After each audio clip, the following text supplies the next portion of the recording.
Boa noite, meus queridos, sejam todos muito bem-vindos ao nosso estudo aqui das terças-feiras da Casa Espírita Luz e Caridade do Bosco, né? As curas de Jesus. Hoje, nosso 12º encontro, nós vamos estudar uma cura bastante conhecida, né? Que é do paralítico de Cafarnaum, né? Aquele que entrou pelo telhado da casa de Pedro, né? Ou pelo teto, a gente não sabe muito bem como é que foi isso. E a Nádia está aqui comigo hoje também para ganhar o bônus hora dela dobrado, né? Seja bem-vinda, Nádia. Obrigada. Boa noite a todos. Sejam muito bem-vindos ao nosso estudo na noite de hoje.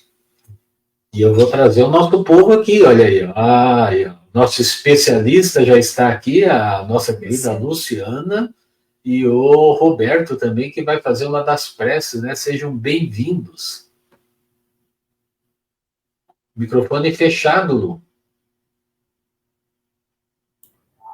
Então, meu muito obrigado, Carlos, Nádia, Roberto, por estarmos aqui, né? Meu boa noite a todos, boa noite àqueles que estão chegando, que já estão por aí nos ouvindo, e que nós possamos fazer um belo estudo, né?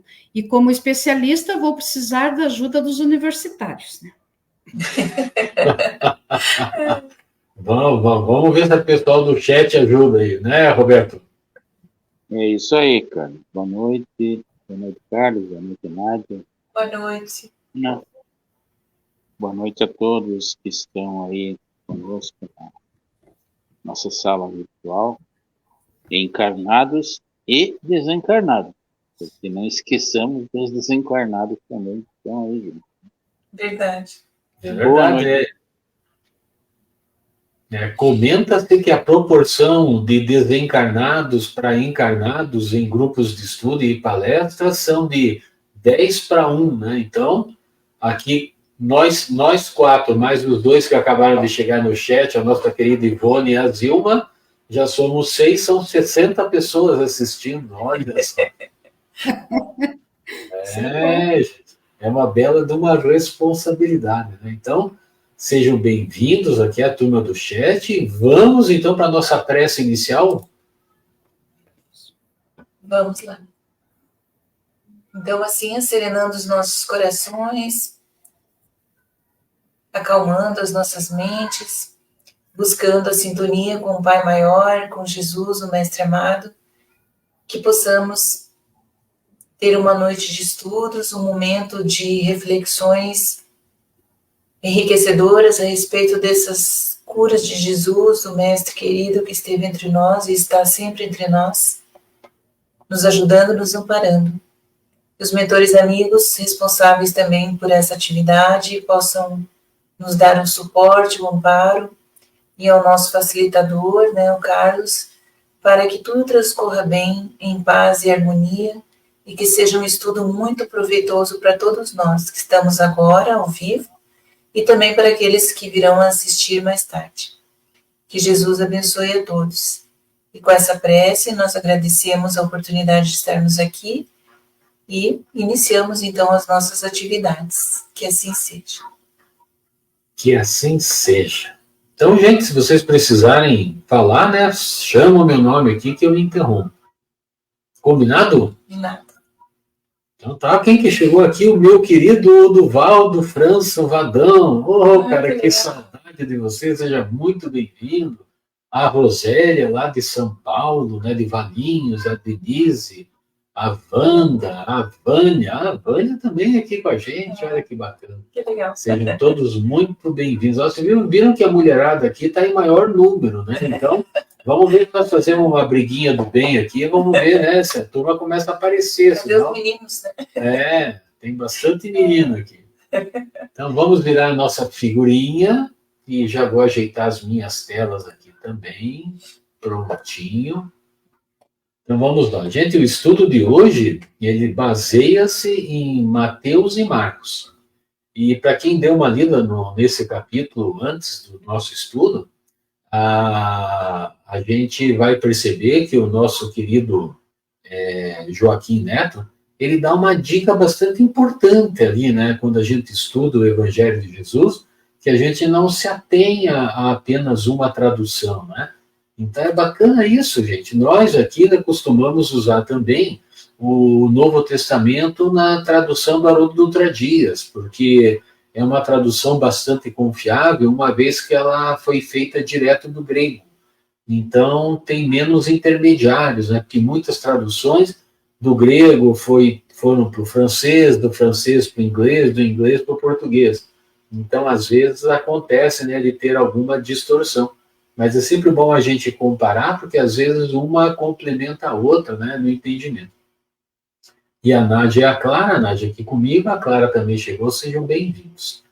Então, hoje, voltando aqui ao nosso texto, né, da cura do paralítico de Cafarnaum, a gente percebe essas diferenças que eu comentei agora, né, inclusive entre os evangelistas, né? Então, deixa eu aqui ir adiante um pouquinho, nós vamos iniciar então com a versão de Mateus sobre essa cura, e a versão de Mateus ela é um pouquinho sucinta. Então ela diz assim, vamos ler aqui direto no nosso livro de apoio aqui. Mateus, por exemplo, informa que Jesus havia deixado a região de Gadara, de barco, inclusive. Atravessando o lago, chegou à cidade. Trouxeram até ele um paralítico deitado sobre um leito.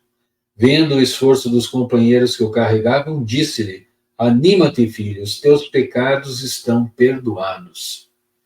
E aí segue Mateus dizendo assim, surge uma pequena querela com alguns escribas presentes que o acusam de blasfêmia ao proclamar perdoados os pecados do rapaz. O mestre, como sempre, resolve o problema com sabedoria e com imperturbável calma. E, em seguida, ordena ao rapaz que se levante e vá para casa. E ele o faz. As pessoas que assistiram aquilo ficaram perplexas, afinal, nunca se viu algo parecido.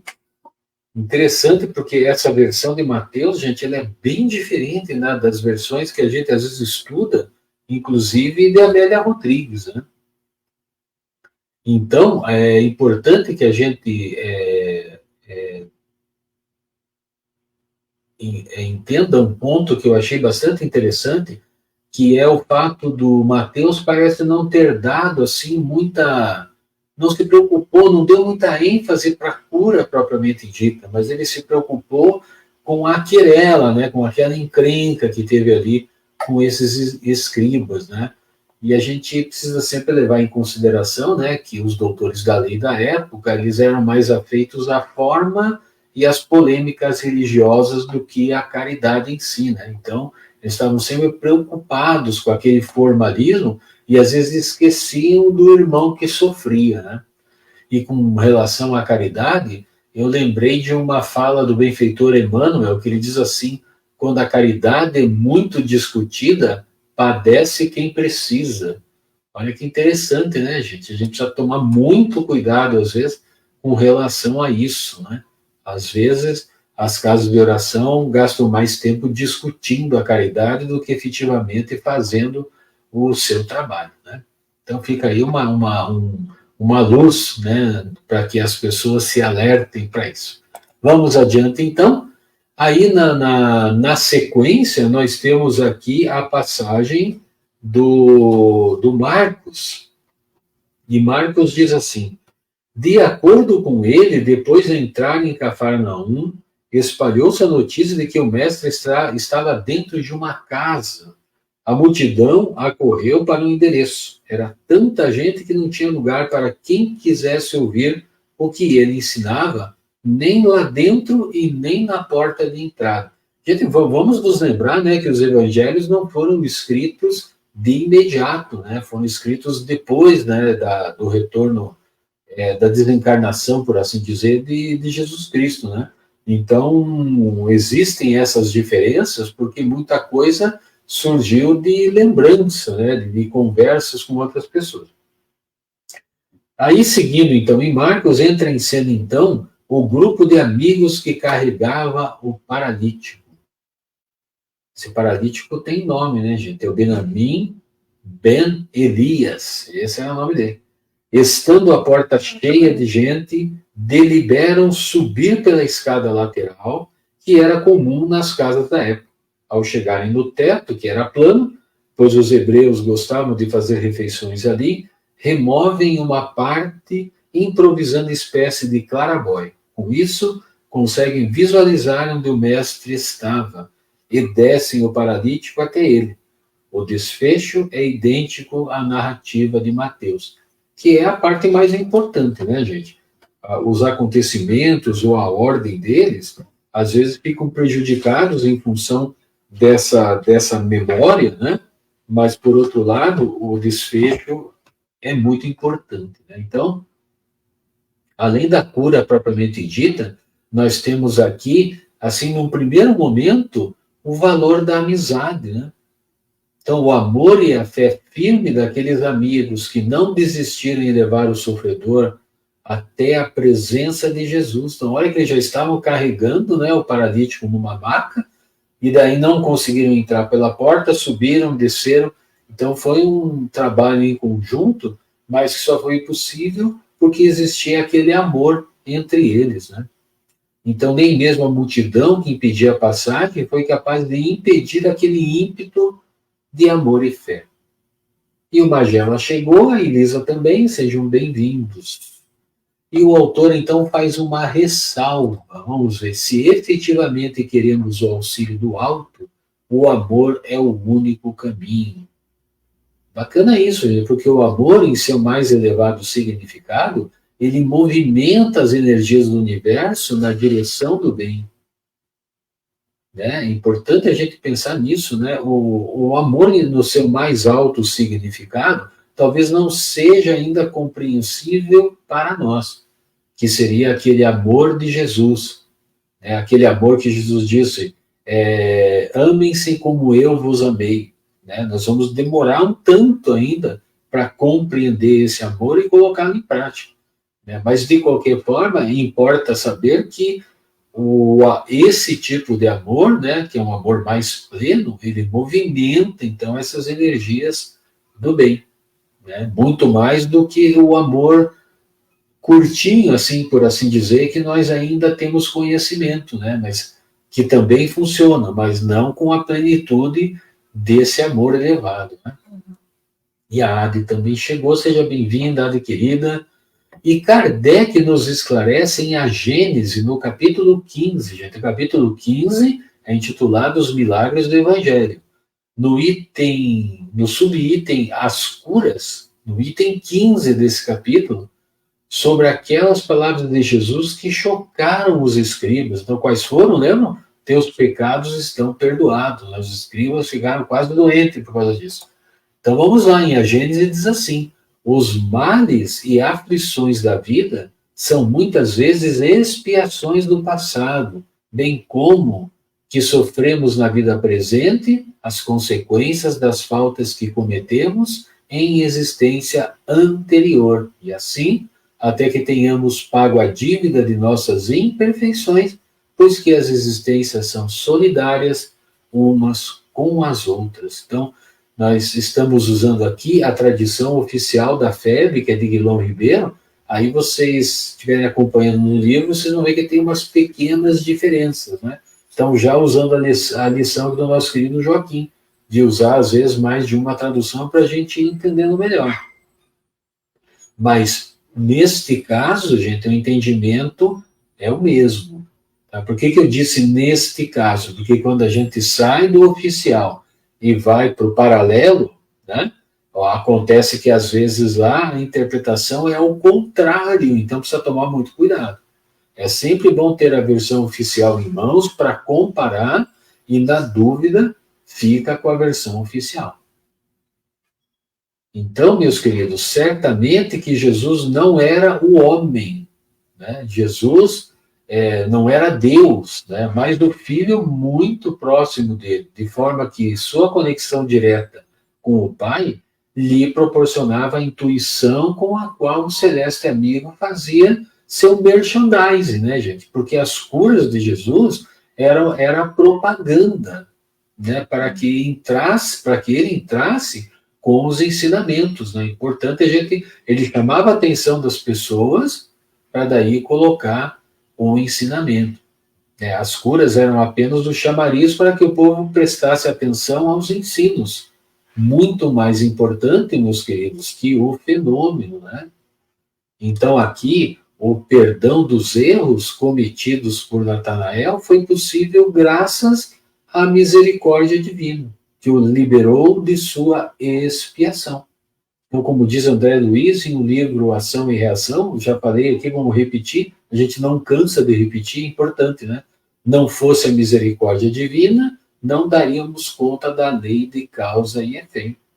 Né? Então, nessa mediunidade de Jesus com Deus, ficou entendido que o Natanael poderia ser perdoado dos seus erros. Ele já devia estar no fim daquela expiação, né? Então Jesus o curou.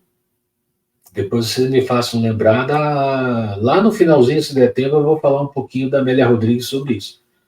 E o autor nos traz aqui um cidadão espetacular, o tal do Cairbar Schutel. Né? Cairbar Schutel, gente, é espetacular no livro O Espírito do Cristianismo. Gente, capítulo 56, tá? Anotem lá no livro está 57. Então faz a correção lá. Capítulo 56, a respeito da fase de expiação de Natanael ben Elias. Vamos ver o que diz lá nesse livro maravilhoso. Segundo nos parece, a paralisia é uma cessação de grande parte da vida física para que a vida espiritual tenha ação. Gente, essa citação aqui não está no livro, tá? Então eu dei uma lida na citação, nesse capítulo, e eu achei muito bacana essa passagem aqui. Uma cessação de grande parte da vida física para que a vida espiritual tenha ação.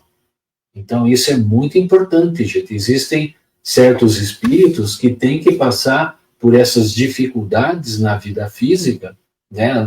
Renascem, às vezes, com doenças que os impedem, inclusive, de falar, ou de falar e ouvir, ou impede a mobilidade, para que a pessoa comece a dar valor para a parte espiritual.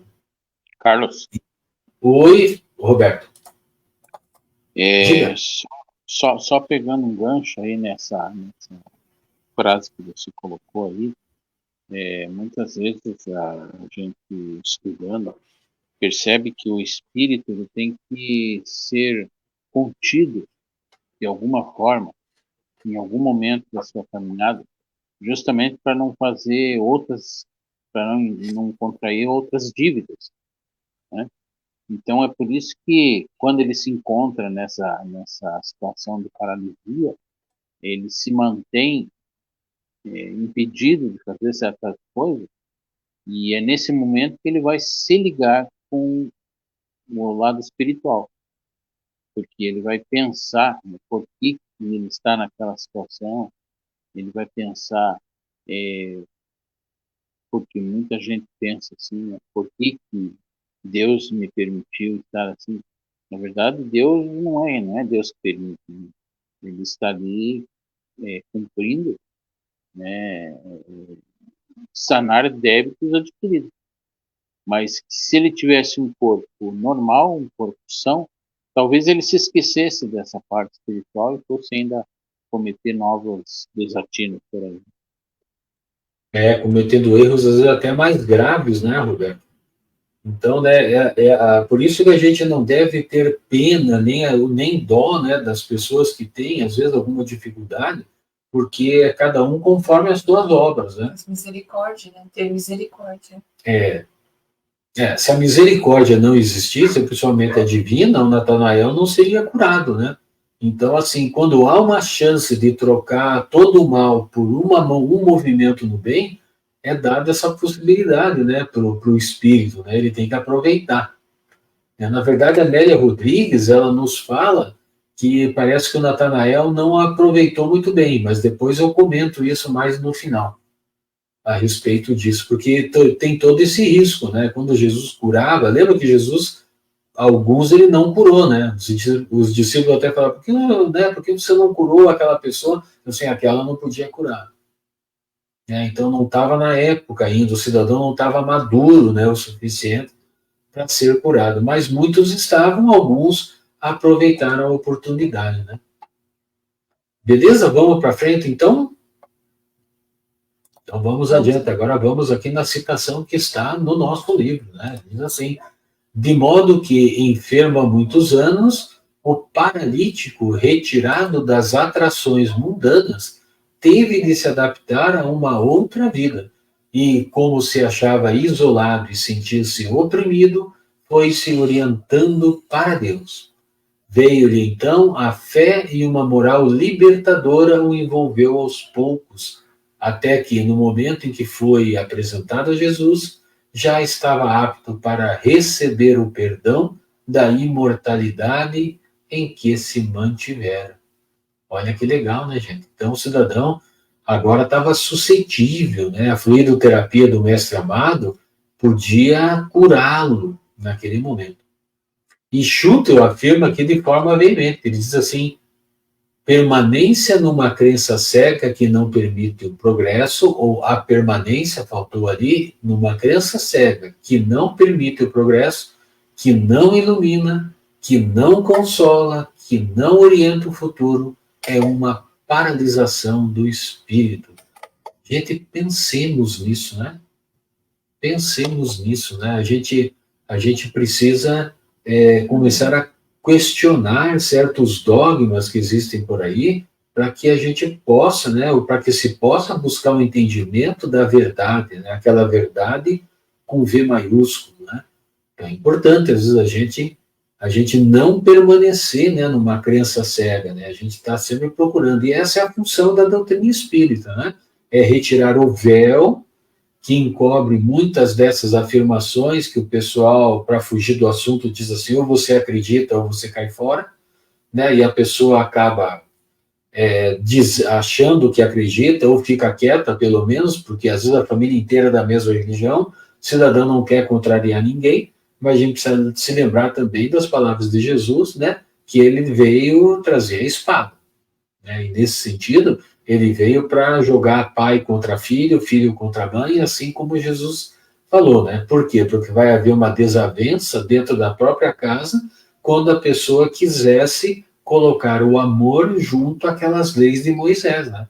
Então, ou seja, o caldo ia azedar dentro de casa, né? Porque ia ter briga e discussões por causa disso. Então, né, já passou do momento, né, gente, de que as pessoas se iluminem para essas questões, porque a espiritualidade nos dá conta que o tempo está acabando para isso, né? Então, assim, ou a gente vai com Jesus, ou a gente vai ficar para trás. Importante, espiritualidade que nos diz isso. E a Andréia já chegou com a família Trevisan junto, seja bem-vinda, Andréia.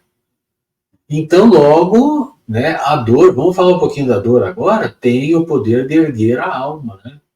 Pela dor. É abençoada, sacudida para domarmos nossas más inclinações. Também é auxílio para que mudemos nosso foco do mundo material para o mundo moral. Então, olha que legal, né? Esse apanhado geral, fazendo com que nós, ou aquele espírito especificamente, o paralítico, né, começasse a mudar o foco para o mundo moral. E Joaquim Neto enfatiza isso, ele diz assim: Jesus ensinava que o reino dos céus não vem com aparência exterior. Olha que legal, gente. Aqui tem uma passagem que vale a pena a gente ler inteira aqui, que diz assim: e que ele está dentro da gente. Embora muitos corações amigos nos sustentem, nos ajudem e até nos conduzam até o Mestre, chega uma hora em que temos que conquistar isso por nós mesmos. Olha só a conversa que nós estávamos tendo antes do estudo aqui, né, Lu?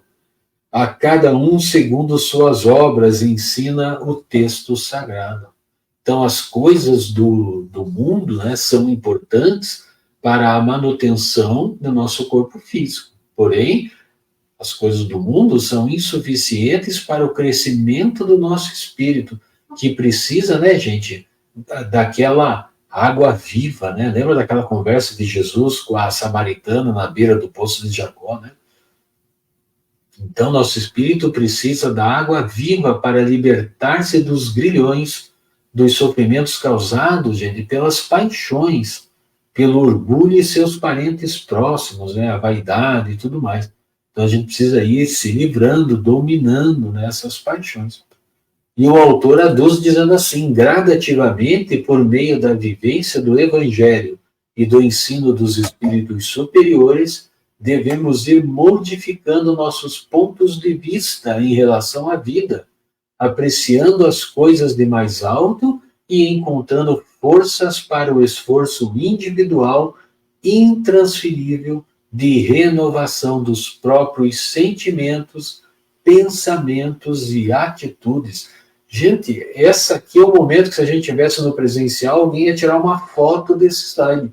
Porque é muito legal isso que o Joaquim nos traz, gente. Modificar nossos pontos de vista. Quem é que tem coragem de modificar o ponto de vista? Pensemos nisso. Kardec uma vez disse assim: se eu estiver certo e os outros errados, os outros vão me seguir. Mas se eu estiver errado e os outros estiverem certos, eu vou seguir os outros. Isso aqui é a própria manifestação da mudança do ponto de vista. Então a gente tem que estar muito antenado para não ficar envolto em atavismos, né, que nos prendem a antigas ideias, antigos conceitos, né, para que tenha então essa renovação dos sentimentos, do pensamento e das atitudes, né? É uma belíssima passagem, né, meus queridos? Uhum. Lembremos que a caminhada é coletiva, mas o resgate é sempre individual. Então, abençoados sejam os nossos amigos. Olha que beleza, essa turma aqui do chat são todos amigos da gente. Alguns aqui são trabalhadores da Casa Espírita, outros estão conosco aqui há vários estudos. Gente, é muito legal, né? É um grupo de amigos que a gente tem aqui, que com certeza, se precisar, vão nos amparar, né? Vão amparar uns aos outros, né? Oi? Vamos nos ajudar uns aos outros, né? Isso mesmo. A ideia é que diga, né? Lá no EVJ, se a gente não se ajudar uns aos outros, o bicho pega, né? Porque lá é um agito mesmo, né? Parece que o ano inteiro passa em 4 dias. E é mais ou menos assim. Então, de fato, sabemos que muitos deles se dispõem a nos ajudar, mas é preciso rebaixar nosso orgulho, nos dispondo a pedir. A Déia concordou, que é verdade mesmo. Consideremos também que nossos amigos encarnados e também os desencarnados evoluem junto quando aceitam nos ajudar, mas é preciso pedir a eles, porque respeitam o nosso livre-arbítrio. Principalmente os desencarnados, gente. Aquela ideia de que Deus sabe o que a gente precisa, que eu não preciso pedir, que a espiritualidade sabe o que eu mereço, o que eu não mereço, então eles sabem tudo isso. Mas eles sempre vão respeitar o nosso livre-arbítrio. Vamos pensar em Jesus. Teve algumas pessoas que ele não curou, ou que ele curou pela metade. Vamos lembrar da história daquele que era coxo e cego. Quando ele se aproximou de Jesus, Jesus conversou com ele e ele pediu para curar os olhos dele. E ele continuou coxo e enxergando. E naquele diálogo, Jesus até disse: se eu curar a tua vista, você vai ver coisas que você não gostaria de ver. Olha a profundidade do que ele disse. E o cego falou: não, pode curar a minha vista. E ele saiu dali mancando, porque o problema na perna dele não era tão importante. Ele queria a visão. Importante, né, gente, a gente ver isso. E aqui mais uma reflexão, né? Como anda a nossa engenhosidade para superar as multidões que nos atrapalham a caminhada. Olha, gente, né? As multidões de hoje são as adversidades da vida, né? As paixões indômitas, a falta de amor a si próprio e aos outros, a caridade procrastinada e tantas outras imperfeições que ainda jazem em nosso íntimo. Caridade procrastinada, gente. Eu conheço uma pessoa que tem 5 anos que ela diz assim para mim: ano que vem eu vou participar do teu estudo. Faz 5 anos que ela diz isso. Né? Então a caridade para conosco, né? A caridade essencial fica procrastinando isso. Né? Então tenhamos a força de vontade do paralítico e de seus amigos, a disposição positiva para superarmos nossas multidões. E Neto segue aqui, já finalizando, que eu já estou aqui ansioso para saber o que a nossa especialista nos trouxe hoje. E o Neto diz assim, o importante é não deixarmos de aproveitar as brechas. Ele se refere àquela brecha no teto da casa de Simão Pedro, né? Então, não deixarmos de aproveitar as brechas, as oportunidades de crescimento espiritual. O paralítico entrou por um vão no teto. A vida tem desses vãos, caminhos que precisamos identificar, ou mesmo até abri-los, né? Abri-los à força, né? A força de vontade, a força do amor, né? A força de seguir no bem. E Joaquim finaliza dizendo assim, a escolha é nossa, diante da dor ou da dificuldade, ver a multidão na entrada e desistir, ou criar uma abertura. Gente, muito bonito, né? Esse fechamento aqui do Joaquim Neto, né? E agora eu gostaria de ouvir da Lu. O que a Lu reservou para nós, Lu? O microfone está fechado, Lu. Ah, meu Deus do céu. Então, eu me baseei, claro, em tudo que você falou, né, Carlos, em todos os teus comentários e também com as tuas leituras. Mas tem aquela parte que ele fala assim, o paralítico de Cafarnaum tem muito a nos ensinar, além de sua fé inabalável nos poderes de Cristo. Então, essa fala, fé inabalável, eu busquei no Evangelho segundo o Espiritismo, o capítulo 19, novamente, que fala da fé que transporta montanhas. E por que eu fiz isso? Porque o homem paralítico, Natanael, né, enfrentando todas as suas limitações e barreiras, ele conseguiu chegar bem próximo de Jesus. Mas ainda precisou enfrentar mais uma barreira, que é a multidão. Então, naquele momento, ele deixou-se invadir pela fé inabalável. E então, quando eu li isso, eu lembrei do item 7, que fala que Kardec fala que fé inabalável só o é a que pode encarar de frente a razão em todas as épocas da humanidade. Então, eu imaginei assim que foi o que aconteceu com o homem paralítico, porque ele não se deixou dobrar pela multidão, ele foi à frente, com a fé inabalável, ele encarou de frente mais essa adversidade e conseguiu seu ensejo, ser atendido e ser curado por Jesus. Porque naquele momento ali, ele não se envergonhou. E segundo os relatos, ele deve ter pedido ajuda, né? Deve ter pedido ajuda aos amigos, porque no seu íntimo, ele estava ciente que era uma oportunidade que tanto ele esperava, né? Que essa oportunidade que tanto ele esperava havia chegado. E a sua fé, naquele momento ali, era sincera e robusta, visto que Jesus, antes de atendê-lo, verificou o seu íntimo. Então, o homem paralítico estava pronto para ser beneficiado pela misericórdia de Deus. E por que ele estava pronto, né? Porque ele tinha vencido sua expiação por meio de um corpo entrevado. Venceu suas dores, venceu seus constrangimentos, suas aflições, com paciência e resignação. Então, o seu coração abrira para o amor e desejava viver como um homem novo, com posturas do bem proceder. Tudo porque, ao longo dos anos de provações e expiações, desenvolveu em seu íntimo a fé na bondade divina, o que Cristo viu nele. Foi isso que eu entendi. Então, alguém quer comentar alguma coisa do que eu já disse?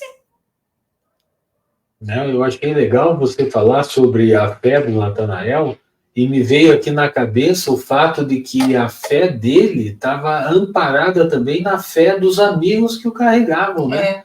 Então é como é interessante a gente participar de uma comunidade religiosa, né? Porque um fortalece o outro na caminhada, né? Um auxilia o outro, né? E me veio essa intuição na cabeça, né, a respeito da importância, porque eu acho que de todas as curas que Jesus fez, eu acredito que a única que os amigos estavam por perto foi essa. A não ser, naturalmente, o grupo de leprosos que andavam juntos, mesmo não quer dizer que eram amigos, né? Às vezes andavam juntos por uma condição imposta, né? Mas ali no caso não, né? Eram os 4 amigos, né, que estavam carregando o Natanael, né? Então havia uma conjunção ali de pensamentos, né? Eu li também que ele era uma pessoa muito benquista no meio, né, no convívio dele. Ele era conhecido, uma pessoa que até, de certa forma, influenciava, né, outras pessoas, mas aí ele, nessa altura da vida dele, ele encontrou essa dificuldade por conta da expiação, e ele sentiu a necessidade de mudar, né, de enfrentar a multidão, né, dos desafios que haviam diante dele para superar aquela situação.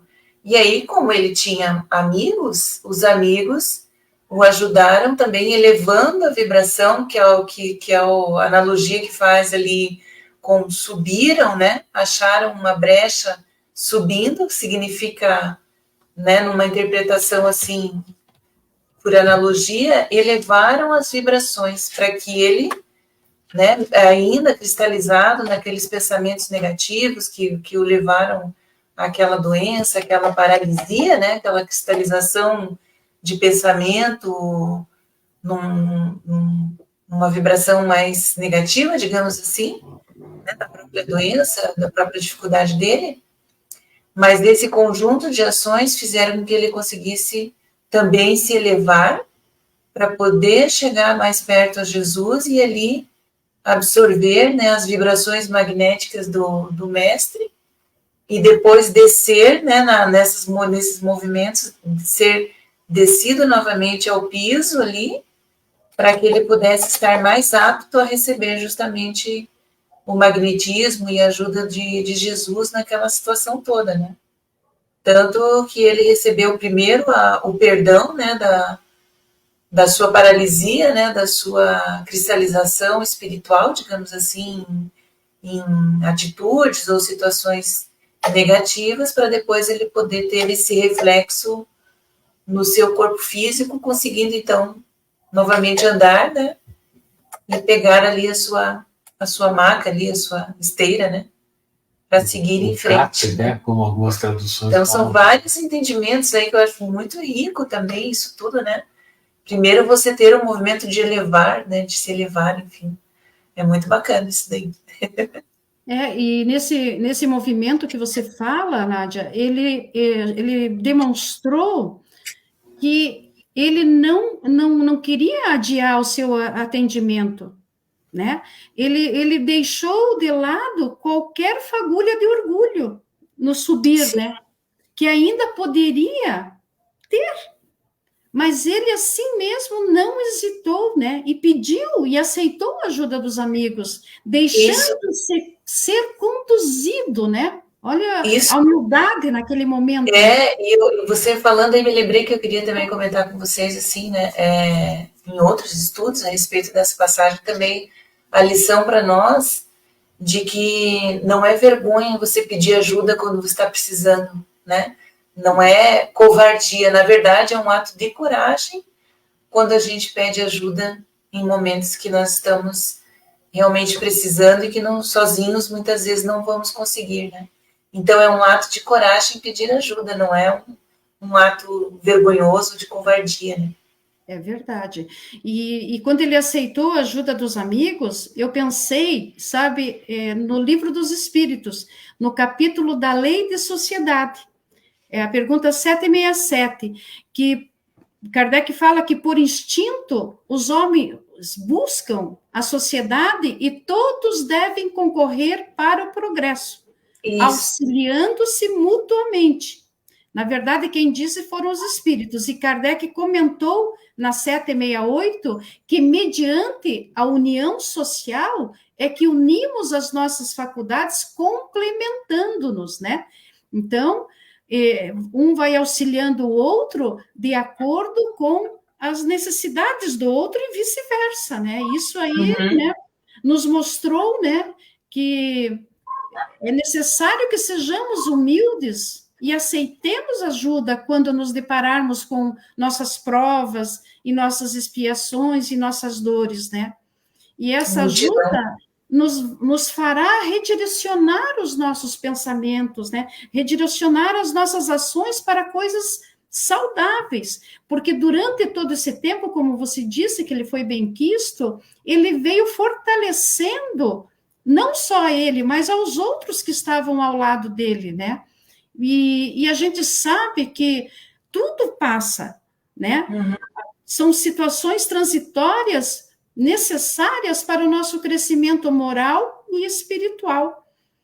E um outro ponto que eu queria também falar com vocês é que quando a gente, falando na atualidade, né? Quando a gente está doente, às vezes, a gente, e tendo a medicina estando super avançada nos tratamentos e curas envolvidos, né, e também envolvidas pelas crenças, então há uma mistura aí quando a gente fica adoentado, vamos supor. E eu escutei o Divaldo falar que quando a gente buscar a cura por meio de médiuns, e esse médium disser que é para largar a medicina, os médicos da Terra, cabe aquilo que o Carlos acabou de falar no sentido ali de Kardec. É para nós abandonarmos o médium que está dizendo para nós e ficarmos com ciência. Exatamente. Porque ele não está agindo de acordo. Então, é muito importante esse ponto, né? O que vocês acham? Certíssimo, Lu. Bem colocado, hein? Roberto, quer comentar?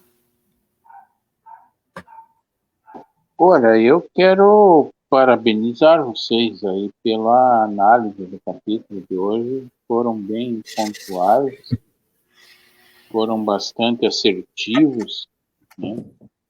A especialista Lu está realmente especialista em comentar. Mas é bem isso, tudo que vocês falaram foi o que eu analisei também nessa leitura. Veja que esses ensinamentos que estão contidos nesse livro aqui, eles são cheios de simbologias, né? Aquilo que Jesus falava, aquilo que Jesus fazia, tinha sempre um simbolismo, né? E nesse capítulo era justamente isso. Qual é a simbologia desse capítulo? É da humildade da pessoa, né? Ela se desprendeu do egoísmo dela, de num momento em que estava necessitando, ele buscasse a ajuda dos amigos. E uma coisa que assim é bom notar é que bom que ele tinha amigos que puderam levar ele até Jesus, porque ele poderia ser uma pessoa que não tivesse amigos, que podiam abandoná-lo à própria sorte e não desse a ele esta oportunidade, né, dessa cura. Né. Outro simbolismo que eu vi ali é na história do vão, né? Ele encontrou o vão, ou seja, encontrou uma brecha. Qual era essa brecha? Qual era esse vão? Justamente a oportunidade de estar com Jesus. Né? Ele vislumbrou ali a oportunidade de estar com Jesus, a humildade dele fez com que ele buscasse o auxílio dos amigos e que os amigos levaram ele até Jesus para essa cura. Então, esses simbolismos todos estão aí nesse capítulo bem forte, bem claro para a gente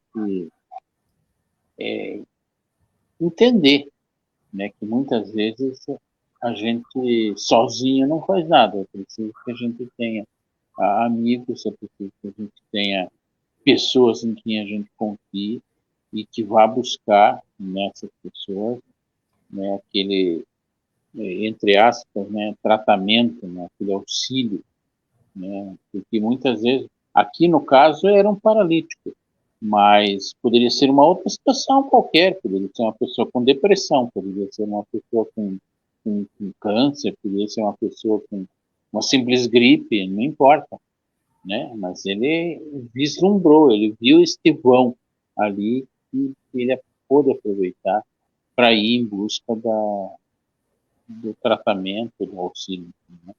É isso. E Não, sabe, interessante. Roberto? Luciano, deixa eu só aproveitar aqui, eu vou colocar de volta o comentário da Déia, que eu acho que vale a pena a gente ler aqui, para deixar marcado, né? Que ela diz assim: sim, esse trecho dos amigos é muito bonito, pois muitos temos amigos que nos abrem os caminhos na direção de Jesus, especialmente nos momentos difíceis. Mas, às vezes, fazendo parte da nossa família espiritual, que, por misericórdia, Deus coloca em nossa volta, né?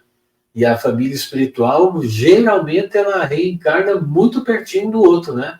Então, assim, é interessante. E a Clara também comenta aqui sobre os amigos, também não colocaram obstáculos, né? Os amigos ali do paralítico, né? Não mediram esforços com desculpas, como o enfrentamento da multidão, do caminho a percorrer até o mestre, né? Então, nada parou, né? Esse ímpeto de amor e de amizade, né?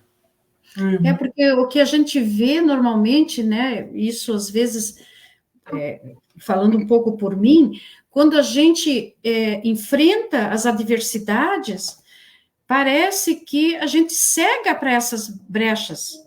E normalmente essas brechas são os amigos, são os irmãos de jornada, e nós não percebemos isso.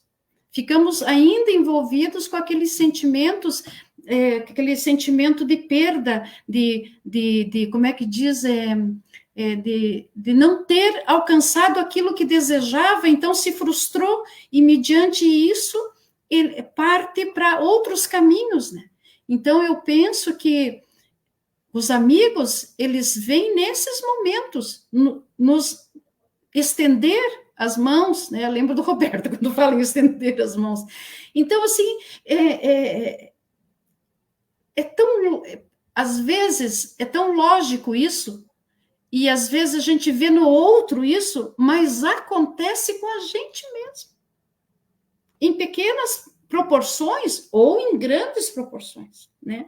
Então, esse texto, assim, mexeu demais comigo, né? Com as experiências que eu tenho vivido, mas eu penso, assim, que nós temos uma missão, que é amar e servir. Então, de alguma forma, do nosso jeitinho, porque Deus tudo sabe, sabe das nossas intenções, né? Então, eu acho que é por aí. Então, como você vai falar agora, eu acho, lá da Amélia Rodrigues, que ele voltou a errar, né? Mas naquele momento que aconteceu tudo isso, Jesus tinha a visão de que ele tinha realmente expiado o que ele precisava.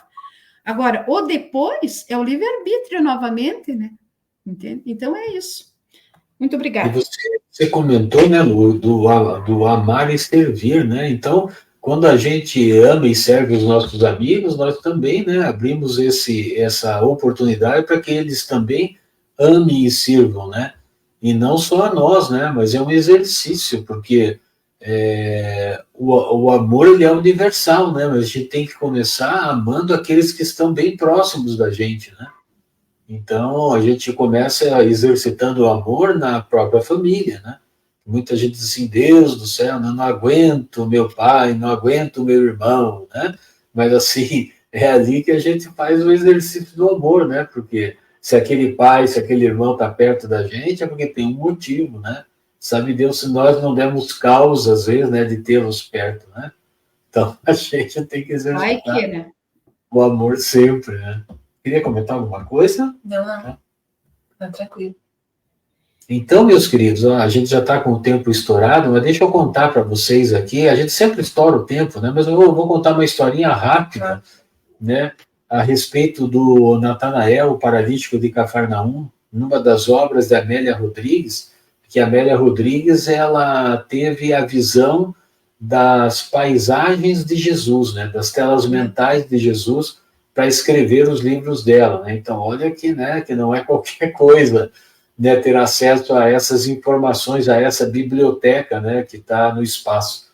E ela nos dá conta que uma das poucas vezes que Jesus chorou, se eu não me engano, tem relatos que Jesus chorou 2 vezes.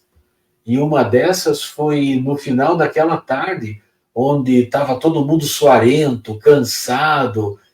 Pedro percebeu que Jesus estava exausto, daí ele afasta a multidão, né, e pede para que deem espaço para Jesus, e Jesus sai dali e senta num lugar longe, e Pedro vai atrás de Jesus para saber se ele estava bem, e Pedro percebe que Jesus estava chorando.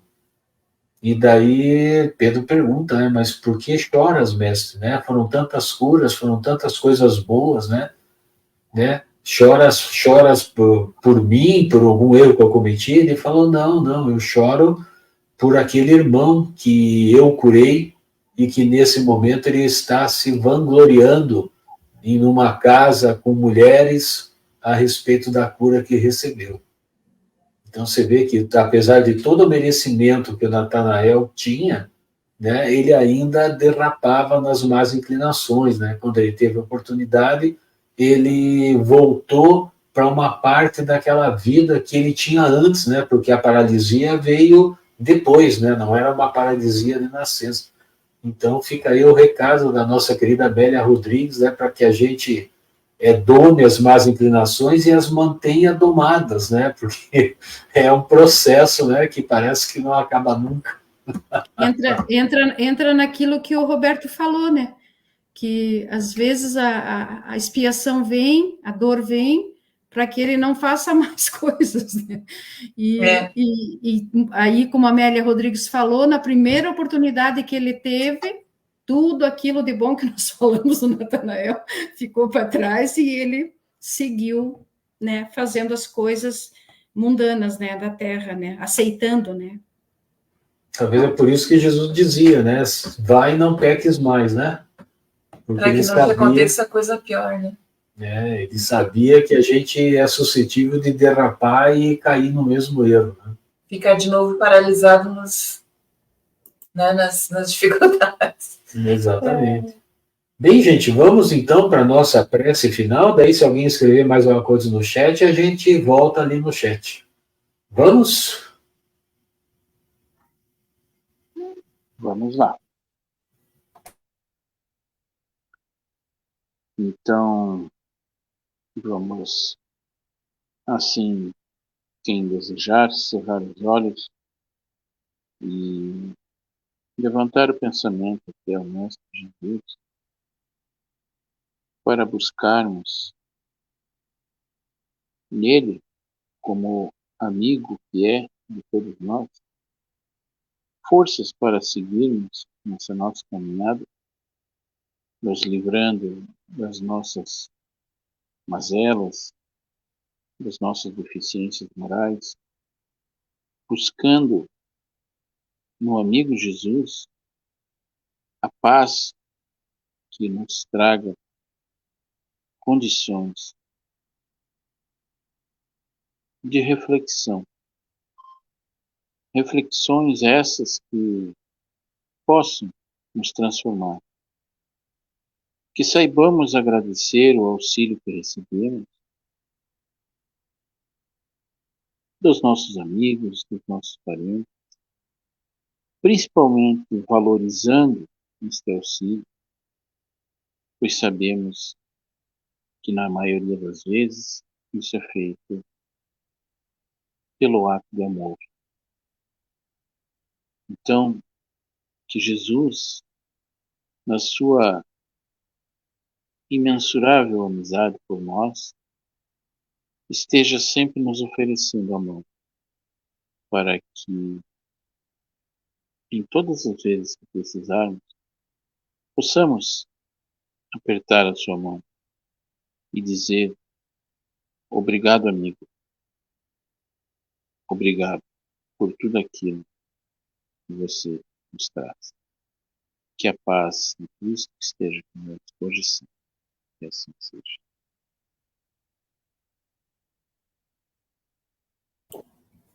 Que assim seja, né? Jesus, o nosso celeste amigo, né? Como estudamos no livro passado, né?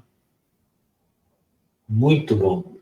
Quer se despedir, então, Roberto? Vamos de baixo para cima? Vamos nos despedir, sim, agradecendo aí a Luciana pela sua brilhante exposição como especialista, o Carlos, a Nádia, por as opiniões que também contribuíram bastante para esse estudo.